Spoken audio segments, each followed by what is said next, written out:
Welcome back to the Uranium Fever channel. With the latest update for the PTS, some new visuals for future Atomic Shop and Season 16 rewards have been datamined. In today's video, we're running through these, which include new storefronts of the Ghoul Duster, an upcoming tie-in with the Fallout TV show, and some film posters which are also tied to it as well. There's a new Enclave workbench, some new weapons, and a proper look at the next shelter coming to Fallout 76, as well as an all-new ally. Special thanks to Reasonable Madness and Sugar Bombs Rads for providing the visuals for today's video. Consistently giving us a first look at new items coming to the game, please give them a follow. All their links are in the video description.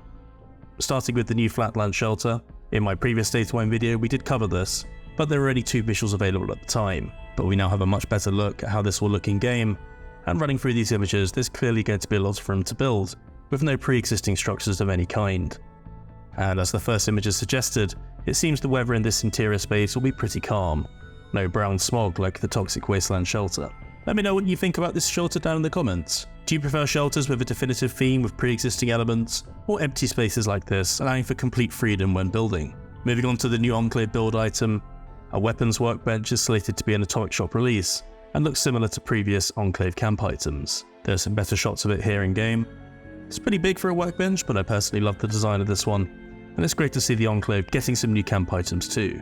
Perhaps something that could go well with that is this upcoming heavy weapon display rack. This is the Light Me Up display rack and is similar to a series of Light Me Up weapons released previously. New storefronts have been added, so perhaps we'll be seeing this sooner rather than later. Plucked straight from the Atlantic City Neapolitan Casino, you can free place a central counter with this new camp object. Interested to see how strong the lights will be with this one. The next weather station for the Thunderstorm has some new storefronts now too, as we can see it set down now in the camp. Arguably the best looking weather station model so far, you'll be seeing consistent rain and a thunderstorm while this is active. Some previously datamined prefabs have some storefronts now too, giving us a better look at the Wasteland Wealth Exchange. And next we have this camp kit, called the Brotherhood.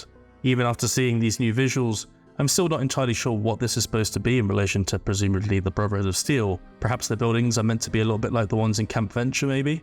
But this next one makes complete sense. A new Brotherhood of Steel camp ally, his ally station being a large supply pack that can be easily set down wherever you like. Not too much else is known about him just yet, in terms of unique buffs or how we'll get him, as light allies tend to feature on season scoreboards now. Moving on, the Vault Boy Sundial has some visuals of it placed down now. And another new build set, the Greenhouse Porch Kit, does too.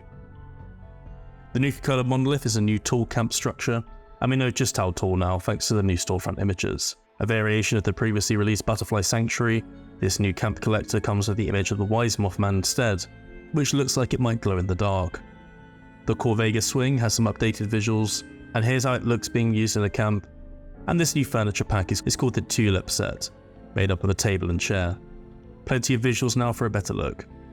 The Lizard Terrarium is one of my favourite upcoming items, and it does appear that it will actually come with an animated lizard, similar to the ants and worms from previous camp items. An assortment of different camp items next, we have a trellis arch, which looks like it will work well with the picket fences, a new door called the Metal Accordion. Here's how it looks open and closed. A large roof antenna is a nice addition, and a Showman flag will likely be coming in a Showman themed Atomic Shop bundle. Covered some of these previously, but here's a better look at the Cryptid Hunter backpack, Cryptid Skull backpack, and the Little Devil backpack flare. Moving on to weapons now, we have a casino themed Gatling gun and Lucky Piece pepper shaker. Both of these now have new visuals, as does the commando paint for the Chinese stealth armor. Presumably this one is very close to release now. I covered the Headliner Hellfire paint previously, but the Cash Cage Ranger power armor has new storefront images now too. To finish up with today, we're talking more about what is looking more and more like a Fallout TV show themed bundle. The standout item currently is this Ghoul Duster and accompanying hat. Now with storefront images for a better look, this is based on Walton Goggins' character from the show. And this isn't the only tie-in either. As for War Decor, a series of film posters starring Cooper Howard are on the way, this being the name of his Ghoul character prior to the war. There's also another Big Boss cigarettes poster too. But that's it for today. What do you think of these new items shown? Let me know your thoughts down in the comments. If you enjoyed this particular video, please consider subscribing to help the channel grow. We post a variety of Fallout 76 content, so turning on the bell icon is definitely the best way to stay up to date.